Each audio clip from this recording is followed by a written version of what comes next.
Ako natáčam tu vlog, ja som Jesse Splash, diamantový pes a chcem sa ťa opýtať, že aký si robila šport, alebo že aký máš taký šport tu. Mám takú anketu. Tak robila som šport, že plávanie, tanec a také. Ja to cením, lebo ja viem taký afrodance, ale dobre, o tom potom. Dobre, takže tanec a plávanie a takto. Dobre, tak teraz za to, že si dobre odpovedala, si mi spravila radosť a teraz si nám za to záležno freestyle. Keď plávam, tak som ako ryba nemo, chápiš, ja to nevidím, tu černo-bielo, vidím späť farebne, ne, keď si plávam, more tancuje pod svite, pod zemi, keď si plávam, len tak more hoci kde, lebo my sme tí magori, čo plávajú more každý deň, lebo sme stále chorí, ale to máme si ibalgina, je to stále OK, je to dobré more, tak poďme hrať hokej. Čo povieš, môže byť? Môže byť. Dobre, ďakujem, že si zapojila, maj sa krásne, maj dobrý štýl a s vami sa vidíme v ďalšom videu.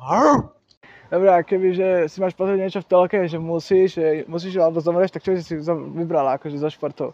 Keď sú všetky tieto športy, vieš, tie veľké súťaže. No, tak olympijské hry. Olympijské hry napríklad. Dobre, tak na co mám rap?